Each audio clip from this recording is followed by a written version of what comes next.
The Rat Pack's allure and magnetic presence have mesmerized audiences worldwide for many years, but there are tales hidden beneath the surface. Ernest Borgnine, a legendary figure in Hollywood, has finally spoken up about the enigmatic Dean Martin. Behind the suave persona, what was Martin's true nature? Why did Borgnine seem to be the only one who knew their secrets? In this, you will learn the hidden facts about a friendship that had a profound impact on a unique period in Hollywood. If what you thought you knew about the coolest king is wrong, then you haven't read Revelation. Let us begin by discussing the friendship between Ernest Borgnine and Dean Martin. Great actor Ernest Borgnine meets legendary actor Dean Martin on the set of the epic film From Here to Eternity. The fact that Frank Sinatra is starring in it leads him to believe that it will be a musical. Martin responds to Borgnine's statement, "I'm walking off the set," with his own statement, "I'm leaving." Just as Dean Martin steps onto the stage to address the audience, he says, "Now there's an actor." That is at that moment that he knows that wasn't a mere compliment. Dean meant it. However, before we move on, let's review who this Dean Martin man was. This Ohioan, whose given name is Dino Palucci, had a difficult childhood. He had difficulty learning English in school and spoke Italian at home. Would you believe it? He even decided to drop out. The finest stories, though, are written by those who dare to rebel. In the ring, he went by the name Kid Crochet and tried his hand at everything from boxing to bootlegging. In music, he had finally found his rhythm. After getting people's attention with his song, he continued on his journey. But then WI broke out, and he was called up to serve. He was fortunate to be released early and returned to the entertainment industry. At that point, Jerry Lewis entered the picture. When smooth operator Dean Martin and wildcard comedian Jerry Lewis meet at a nightclub, tensions rise. The rest is history, they say. A musical comedy show was put up by Dean and Jerry, who were both experts in physical humor and silky singing. They went hand in hand like ice and fire, an ideal combination. The crowd at Atlantic City's 500 Club didn't exactly go wild for their maiden performance. In fact, they seemed more perplexed than entertained. A man named Thin D'Amato owned the club and threatened to expulsion if they didn't change. These boys persisted. They started over from scratch, and boy were they successful this time. They performed a spectacular second show. Every time Dean Midong was about to speak, Jerry would cut him off, leading to a humorous pursuit across the stage. Additionally, there was a scene where Jerry, who was disguised as an inept waiter, would interrupt Dean's act, scattering plates and generating mayhem. Their popularity skyrocketed as the crowd went absolutely bonkers. They made headlines and even appeared on the Ed Sullivan Show. They engaged some fantastic authors to assist them in developing their act because they were aware they needed to step it up a notch. When they inked a $775,000 radio agreement with Paramount, things seemed to be looking up. At the time, it was a fortune, but there were challenges along the way to success. An argument broke out between Dean and Jerry after Dean felt that Jerry was stealing his spotlight, missing music and excessive slapstick. Although he was eager to branch out, they were constrained by their contract with Paramount. Then everything started to go wrong. It was a tragic tale. Suddenly, your image is missing from a magazine cover as you and your best buddy are performing in front of a raucous audience. Dean Martin and Jerry Lewis, the comic duo, experienced something similar. Lewis believed they would make a fantastic couple, but Jerry's total disregard for Dean severely damaged their friendship. Their 1954 magazine spread was the beginning of their meteoric rise to fame, which began with their outrageous three-ring circus show, who, though, was enigmatically absent from the photo. "Hello, Dean." After Dean's contract ended, he informed Jerry that he had had enough of Paramount and Jerry, and he stormed out of the company in a huff. It broke my heart to see how Dean, bless his heart, defied all the doubters who thought he would fail without Jerry. He decided to pursue music full-time and went solo, and wow, was he ever talented. Everybody Loves Somebody and That's Amore were both immensely popular tunes. However, Dean was dissatisfied with his singing career and also aspired to be a movie star.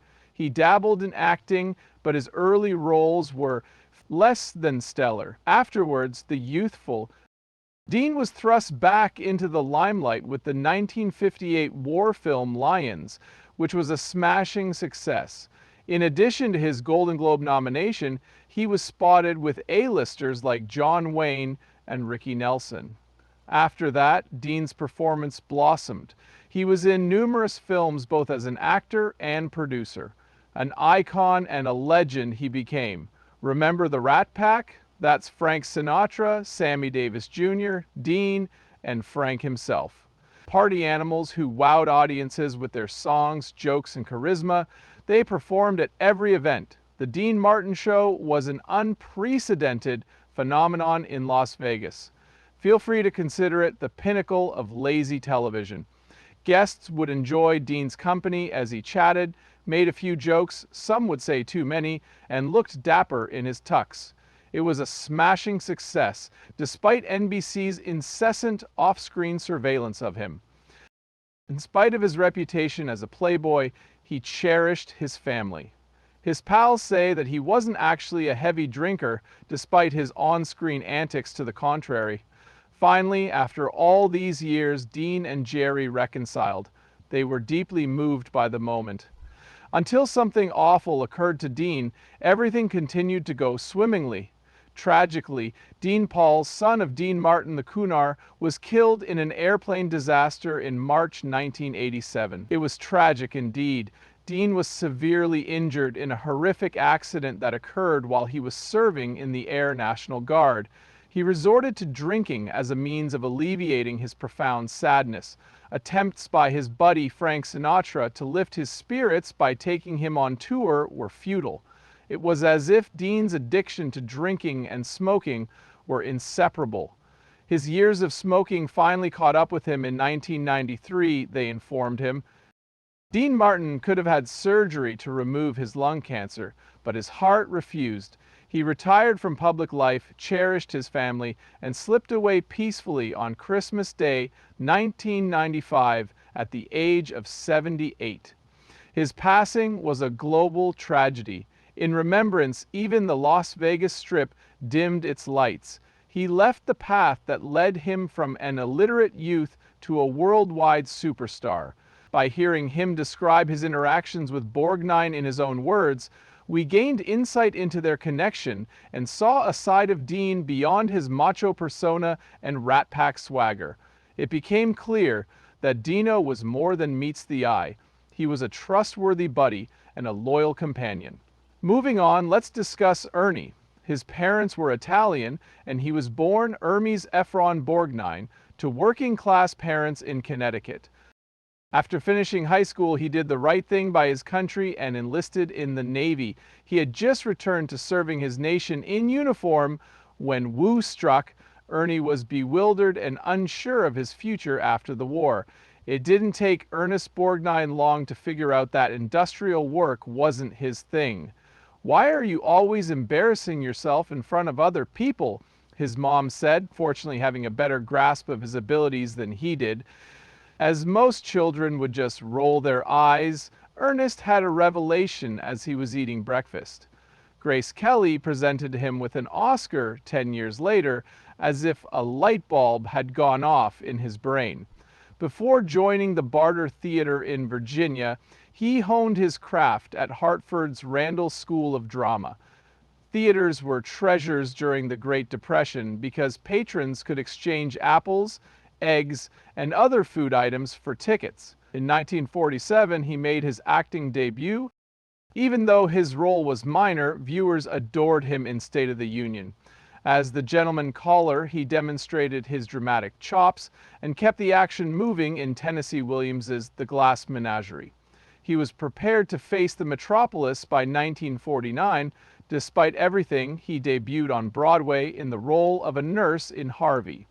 After that, he made the jump to television, where he began his career with Captain Video and the Video Rangers. Surprising as it may sound, it was the beginning of a remarkable career. Not long after, he received a call from Hollywood, which led to his breakout appearance in 1951's The Whistle at Eaton Falls. From Here to Eternity, however, was the film in which he became famous for his portrayal of nasty Sergeant Fatso Judson. With this film, Borgnine finally got over his fear of playing the villain, and the critical acclaim led to its Best Picture award. In films like Johnny Guar, he played villains on multiple occasions. Everyone fell in love with him once he starred in Marty in 1955 as the bashful but charming butcher. A Golden Globe and an Academy Award were among the many accolades bestowed upon the film. To top it all off, he was awarded a Golden Globe at the British Academy Film Awards. Ernest became a household name in 1962 after his Captain Video days, when he landed the role of Quentin on the WRY sitcom Male's Navy. The show's protagonist, the charming but harsh Skipper, was played by McCabe. The show debuted in the top 30 and earned Borgnine an Emmy nomination. It was an instant hit. The show lasted for 4 seasons, but by 1966, the joke had worn thin. Over the next 3 decades, nevertheless, Borgnine continued to have a prolific film career. In a morally charged western, The Wild Bunch, he portrayed the role of Dutch. Borgnine stated that every film ought to have a moral due to back in the day, the bad guys always got what they deserved. Now it seems like they're running the show. Preach, Ernie, and TV, oh, he ruled that too. Little House on the Prairie, Magnum P.I., The Love Boat, Touched by an Angel. You couldn't flip through channels without seeing his face after that. Hollywood cast Borgnine in every genre imaginable, from westerns to comedies.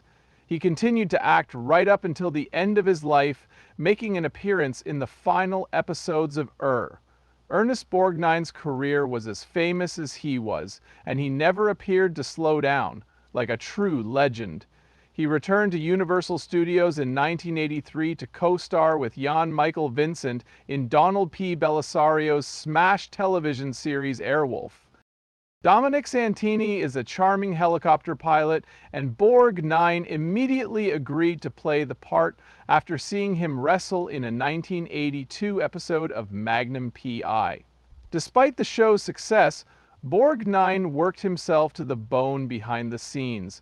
Anyone would have been exhausted from working so many hours and fighting with his younger co-star. You would assume that with CBS's 1986 cancellation of the show, Borgnine would have gotten a much-needed reprieve. To film Laser Mission alongside Brandon Lee in 1989, Borgnine traveled to Namibia. Despite its 1990 release, the film failed to get any Academy Awards. As the unmarried actor portraying the most endearing doorman in the world, Manny Cordoba, he made a triumphant return to television in 1995.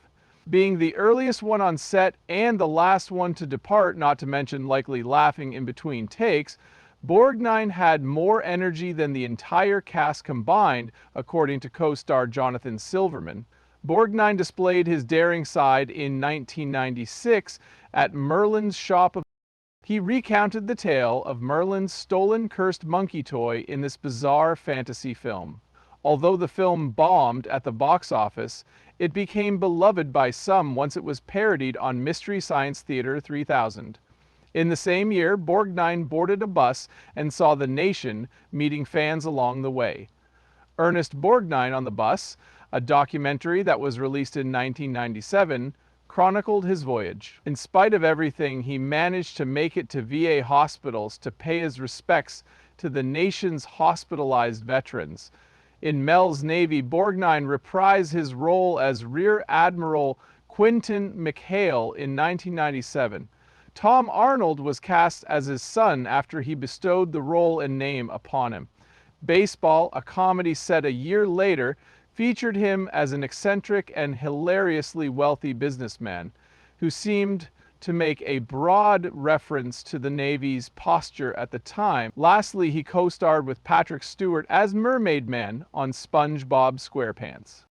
Borgnine played the beloved retired superhero Barnacle Boy, who was beloved by both children and adults. What a touching tribute to his memory. Nickelodeon aired all of his Mermaid Man episodes after his passing. However, Borgnine continued. A Grandpa for Christmas, a 2007 Hallmark film about a grandfather and granddaughter reuniting, was a touching tale in which he starred. An Oscar went to him for the film. His autobiography, Ernie, was more of a let's sit down and share some amazing stories than a memoir, and he managed to write it while being the oldest candidate ever at 90 years old. In the final season of Breaking Hearts in 2009, Borgnine portrayed a husband who saw his wife die. An Emmy nomination, his first in over 30 years, was bestowed upon him for his profoundly emotional performance. At the age of 92, he stole the show. He made a memorable farewell to the film industry in 2010 with a guest appearance on Saturday Night Live alongside Morgan Freeman. In 2011, he wrapped up filming The Man Who Shook the Hand of Vicente Fernandez, and he had a delightful appearance in the action flick Red. Borgnine kept himself occupied, was affable, and was always there for his admirers, whether it was through laughter or tears. Unstoppable was an apt description of him.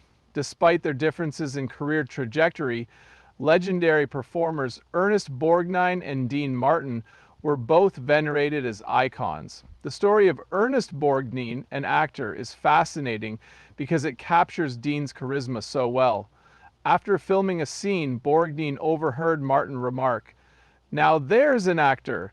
Look at Dean Martin, the king of cool, giving you a compliment like it's nothing." This shocked Borgnine, who had already admired Martin because he had never seen anyone like Martin. To put it mildly, Dean's week, or maybe his year, was completely transformed after hearing that kind of compliment. In subsequent interviews, Borgnine praised Dean, calling him the most wonderful man and gushing over how well they got along. They hit it off right away, and their friendship has lasted ever since. Dean, though famous for his meat star status, was never one to take center stage.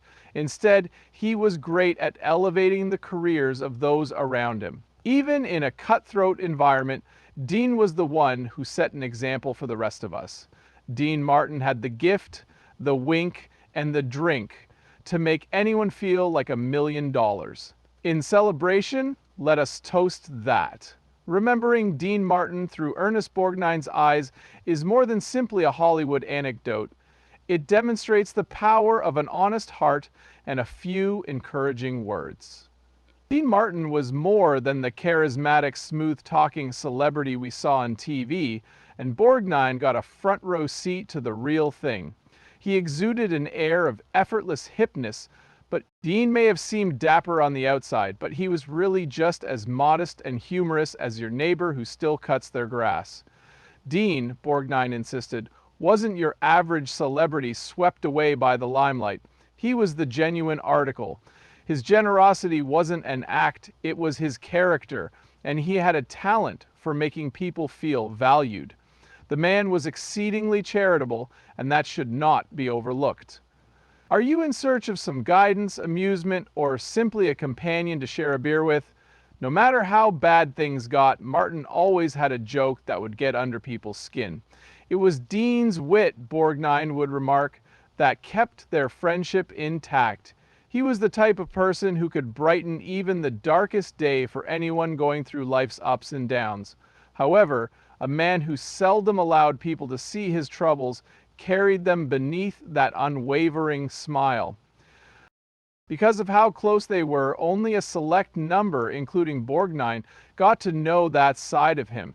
Keeping his humanity intact in the face of ostentatious displays of fame was Dean's greatest strength, not his talent alone. Indeed, it was his generosity that made him unique, but his admirers and contemporaries held him in high esteem. Borgnine witnessed it all, Martin's glitz, his humility, and those moments when he unexpectedly proved to be a good guy with a huge heart. Since they were co-workers, Martin and Borgnine were actually friends. Borgnine embodied seriousness and hard labor, whereas Martin exemplified coolness personified. Despite their utter differences, the two managed to work together. Trust, humor, and an honesty that is rare even in Hollywood formed the foundation of their friendship, which was not only meant to endure, but also to thrive. We all wish we could have had a drink with Martin, since despite his fame, Borgnine's anecdotes reveal that he was a nice guy who loved his loved ones. You won't often see a friendship like the one between Borgnine and Martin, particularly in the Hollywood industry. Whether things were going well or terribly, they were always there for each other. Their presence was comforting to Martin during the time of his son Dean Paul Jr.'s tragic death in an airplane disaster. There was Borgnine, who was there to lend a hand and not merely offer words of encouragement.